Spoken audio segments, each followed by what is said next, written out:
Hello दोस्तों, यदि आप एक्सेल यूजर हैं तो ये वीडियो आपके लिए बहुत ही महत्वपूर्ण होने वाली है, क्योंकि इस वीडियो में हम इफ फार्मूला के बारे में अलग अलग कंडीशन के अकॉर्डिंग जानने वाले हैं। तो इसलिए यह वीडियो काफी इम्पोर्टेंट होने वाली है। वीडियो को आप लास्ट तक देखिएगा ताकि सारी चीजें आपको प्रॉपर तरीके से समझ में आ जाए। और यदि वीडियो पसंद आए तो वीडियो को लाइक और चैनल को सब्सक्राइब जरूर कीजिएगा। तो चलिए वीडियो स्टार्ट करते हैं। दोस्तों यहाँ पे आप देख सकते हैं कुछ एम्प्लॉय का नाम दिया हुआ है और इनका एक मंथ का ये सेल अमाउंट दिया हुआ है। इसी सेल अमाउंट के अकॉर्डिंग हम इन सारे एम्प्लॉय का बोनस कैलकुलेट करने वाले हैं, वह भी इफ फार्मूला की मदद से। तो बोनस को कैलकुलेट करने के लिए दो कंडीशन का यूज किया गया है। पहला कंडीशन ये है कि यदि कोई भी एम्प्लॉय 20,000 से अधिक का सेल करता है एक मंथ में तो उसे उस अमाउंट का 20% बोनस मिलेगा। और यदि कोई भी एम्प्लॉय है जो 20,000 से नीचे का सेल करता है तो उसको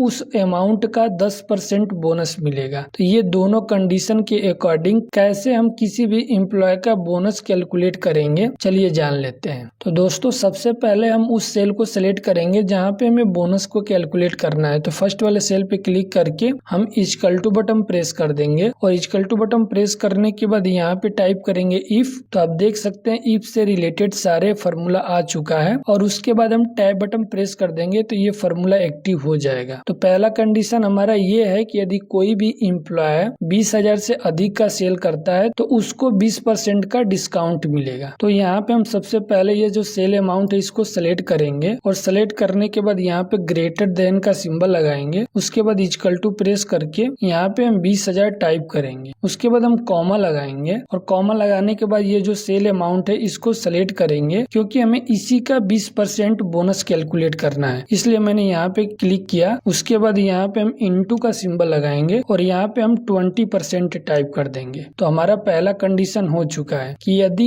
इस सेल के अंदर 20,000 से अधिक का अमाउंट आता है तो हमें इस सेल का 20% बोनस मिलेगा। पहली कंडीशन हो गई। उसके बाद हम कॉमा लगाएंगे और फिर से हम इफ फार्मूला टाइप करेंगे और टाइप बटन प्रेस कर देंगे तो ये फार्मूला एक्टिव हो जाएगा। दूसरी कंडीशन ये है कि 20,000 से कम का वो सेल करता है तो 10% का उसको बोनस मिलेगा। तो हम सबसे पहले सेल अमाउंट को सिलेक्ट करेंगे और उसके बाद लेस देन का सिंबल लगाएंगे और यहाँ पे हम 20,000 टाइप करेंगे। 20,000 टाइप करने के बाद हम कॉमा लगाएंगे और उसके बाद सेल अमाउंट को सिलेक्ट करके इसका हम यहाँ पे 10% टाइप कर देंगे, क्योंकि इस सेल के अंदर यदि 20,000 से नीचे का अमाउंट रहेगा तो वो 10% बोनस को कैलकुलेट करेगा। उसके बाद ब्रैकेट को क्लोज कर देंगे हम दो बार इसलिए हमने क्लोज किया है क्योंकि हमने यहाँ पे दो कंडीशन लगाया हुआ है। उसके बाद हम इंटर बटन प्रेस कर देंगे तो आप देख सकते हैं एक एम्प्लॉय का बोनस यहाँ पे कैलकुलेट हो चुका है। इस एम्प्लॉय का जो ये सेल अमाउंट है 15,000 है, मतलब 20,000 से कम का है। तो आप देख सकते हैं इसका जो बोनस कैलकुलेट हुआ है वो 10% कैलकुलेट हुआ है। यदि हमें सारे एम्प्लॉय का बोनस कैलकुलेट करना है तो जब माउस पॉइंटर को इस सेल के राइट साइड में यहाँ पे लाएंगे तो देखिए एक प्लस का सिंबल दिखाई दे रहा है। इसको पकड़ के हम सारे सेल के ऊपर इस तरह अप्लाई कर देंगे तो हमारे जितने भी एम्प्लॉय हैं सभी एम्प्लॉय का बोनस कैलकुलेट हो जाएगा। जैसे आप देख सकते हैं यहाँ पे रोहित कुमार है, इनका जो सेल अमाउंट है 20,000 रुपए है, तो इनका जो बोनस कैलकुलेट हुआ है वो 20% कैलकुलेट हुआ है। यहाँ पे आप देखिए 4,000 दिखाई दे रहा है। उसी तरह यहाँ पे देखिए सोनू राजपूत है, ये 20,000 से ऊपर का सेल किए हैं तो यहाँ देखिए उनका जो बोनस है वो 20% कैलकुलेट हुआ है। और जिस एम्प्लॉय का 20,000 से नीचे का सेल किया है उसका 10%। जैसे आप देख सकते हैं यहाँ पे 17,000 अमाउंट है, 17,000 अमाउंट का 10% यहाँ पे देखिए 1,700 रुपए दिखाई दे रहा है। तो दोस्तों इस तरह से आप किसी भी एम्प्लॉय का बहुत ही आसान तरीके से इफ फार्मूला की मदद से बोनस को कैलकुलेट कर सकते हैं। दोस्तों यहाँ पे आप देख सकते हैं वोटर का नेम दिया हुआ है और उनका यहाँ पे एज दिया हुआ है। यहाँ पे कंडीशन ये है कि यदि ये जो वोटर नेम दिया हुआ है यदि इनका एज 18 वर्ष से ऊपर का है तो इस सेल के अंदर एस दिखाई देगा, मतलब ये जो कॉलम है एलिजिबिलिटी फॉर वोटिंग, तो एलिजिबिलिटी के अंदर एस दिखाएगा। यदि कोई भी व्यक्ति 18 वर्ष से नीचे का है तो यहाँ पे वो नो दिखाई देगा। तो इसको हम इफ फार्मूला की मदद से कैसे कैलकुलेट कर सकते हैं, चलिए जान लेते हैं। तो सबसे पहले हम फर्स्ट सेल को ऐसे सेलेक्ट करेंगे और सेलेक्ट करने के बाद इक्वल टू बटन प्रेस करेंगे और यहाँ पे हम टाइप करेंगे इफ और टैब बटन प्रेस कर देंगे तो इफ फार्मूला एक्टिव हो जाएगा। उसके बाद एज वाला जो ये सेल दिखाई दे रहा है इसको हम सिलेक्ट करेंगे, क्योंकि हमें हमें एज के अकॉर्डिंग ही डेटा को फाइंड करना है। उसके बाद यहाँ पे हम ग्रेटर देन लगाएंगे और यहाँ पे हम इक्वल टू का सिंबल लगाएंगे और उसके बाद हम यहाँ पे 18 टाइप कर देंगे। ये हमने इसलिए टाइप किया है कि यदि इस सेल के अंदर 18 वर्ष से कोई भी अधिक का व्यक्ति हो तो उसकी जो एलिजिबिलिटी फॉर वोटिंग एस दिखाई दे और कम का हो तो नो दिखाई देगा, इसलिए मैंने इक्वल टू और ग्रेटर देन का सिंबल का यूज किया है। उसके बाद कॉमा लगाएंगे और डबल कोट्स के अंदर यहाँ पे हम टाइप कर देंगे एस, फिर से हम डबल कोट्स लगाएंगे और कॉमा लगाएंगे। कॉमा लगाने के बाद डबल कोट्स के अंदर और यहाँ पे लिखेंगे नो, फिर से हम डबल कोट्स लगाएंगे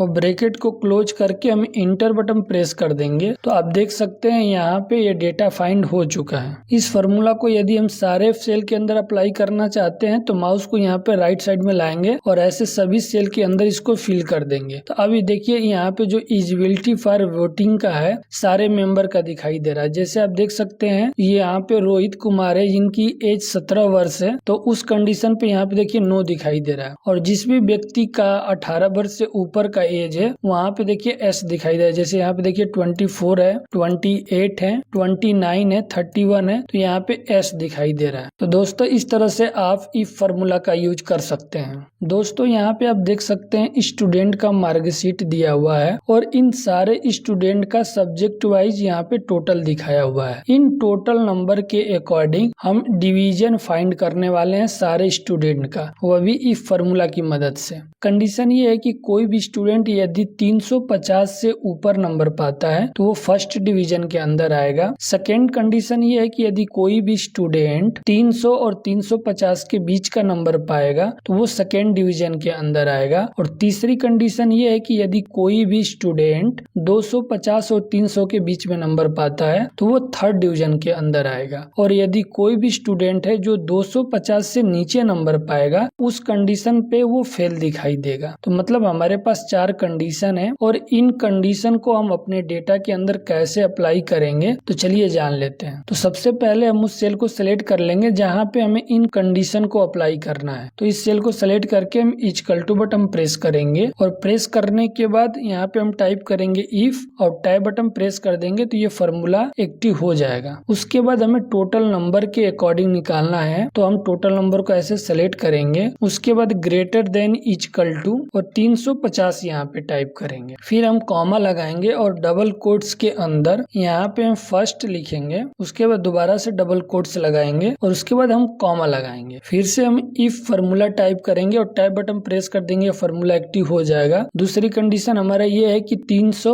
और 350 के बीच में कोई भी नंबर पाता है तो सेकेंड डिवीजन होगा। तो यहाँ पे हम इफ टाइप करने के बाद टोटल नंबर को सिलेक्ट करेंगे और ग्रेटर देन का सिंबल लगाएंगे, इक्वल टू टाइप करेंगे और यहाँ पे हम 300 टाइप करेंगे। उसके बाद हम कॉमा लगाएंगे और डबल कोट्स के अंदर सेकेंड डिवीजन यहाँ पे टाइप करेंगे। उसके बाद डबल कोट्स दोबारा से लगाएंगे। उसके बाद हम कॉमा लगाएंगे और तीसरी कंडीशन के अकॉर्डिंग यहाँ पे हम इफ फार्मूला फिर से टाइप करेंगे और टैब बटन प्रेस कर देंगे तो ये फार्मूला एक्टिव हो जाएगा। तीसरी कंडीशन हमारी ये है कि यदि कोई भी स्टूडेंट 250 और 300 के बीच में नंबर पाता है तो वो थर्ड डिवीजन में शो करेगा। तो यहाँ पे हमने इफ फार्मूला टाइप कर दिया है। उसके बाद हम टोटल नंबर सेलेक्ट कर लेंगे। उसके बाद ग्रेटर देन इक्वल टू 250 यहाँ पे टाइप करेंगे। फिर से हम कॉमा लगाएंगे और डबल कोट्स के अंदर यहाँ पे हम थर्ड लिखेंगे। फिर से हम डबल कोट्स लगाकर इस कंडीशन को हम क्लोज कर देंगे। फिर से हम कॉमा लगाएंगे और यहाँ पे हम इफ फार्मूला टाइप करके टैब बटन प्रेस कर देंगे तो ये फार्मूला एक्टिव हो जाएगा। और चौथी हमारी ये कंडीशन है कि कोई भी स्टूडेंट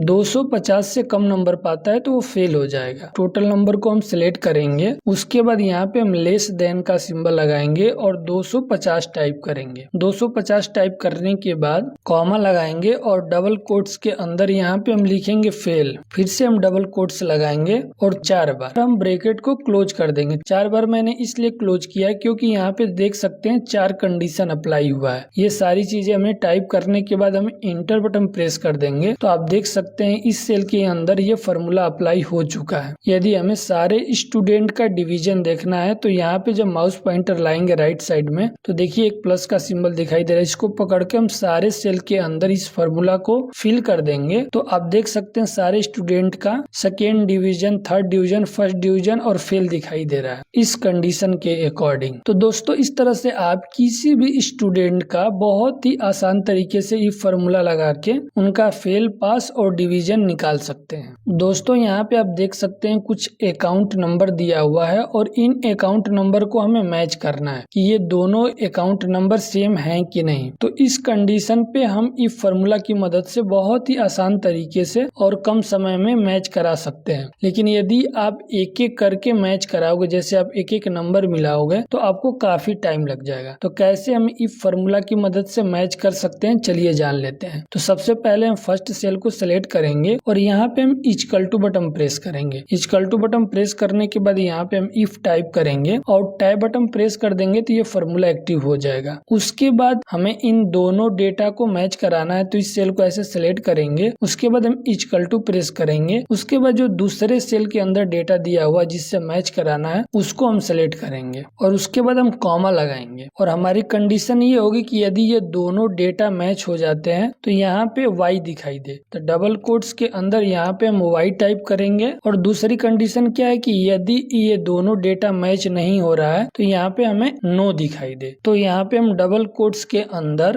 नो टाइप करेंगे और फिर से हम डबल कोट्स लगाएंगे। लगाने के बाद ब्रैकेट को क्लोज करके जब हम इंटर बटन प्रेस कर देंगे तो आप देख सकते हैं ये जो अकाउंट नंबर है और ये अकाउंट नंबर मैच हो रहा है, इसलिए यहाँ पे देखिए y दिखाई दे रहा है। यदि हमें सारे अकाउंट नंबर को चेक करना है तो इस सेल के अंदर जो भी फार्मूला हमने अप्लाई किया है वो फार्मूला सभी सेल के अंदर अप्लाई करना पड़ेगा। उसके लिए हम यहाँ पे माउस पॉइंटर को लाएंगे और ऐसे पकड़ के सारे सेल के अंदर इस फार्मूला को फिल कर देंगे। तो आप देख सकते हैं इन सारे अकाउंट नंबर का स्टेटस यहाँ पे आ चुका है। जैसे आप देख सकते हैं यहाँ पे नो दिखाई दे रहा है, मतलब ये अकाउंट नंबर मैच नहीं हो रहा है। आप यदि मैनुअली चेक करना चाहें तो मैं थोड़ा सा जूम कर देता हूँ। आप देख सकते हैं स्टार्टिंग में 5426 शो कर रहा है और 6 के बाद यहाँ पे आप देख सकते हैं ये जो आपको नंबर दिखाई दे रहा है 6 के बाद 7 दिया हुआ है और यहाँ पे देखिए 6 के बाद 6 दिया हुआ है, मतलब ये दोनों अकाउंट नंबर सेम नहीं है, इसलिए यहाँ पे देखिए ये नो दिखाई दे रहा है। तो इस तरह से आप इफ फार्मूला की मदद से छोटी से छोटी चीजों को आप काउंट कर सकते हैं। दोस्तों आशा करता हूँ कि हमारे द्वारा दी गई जानकारी आपको प्रॉपर तरीके से समझ में आ गई हो और यदि वीडियो पसंद आए तो वीडियो को लाइक और चैनल को सब्सक्राइब जरूर कीजिएगा। Thank you for watching this video.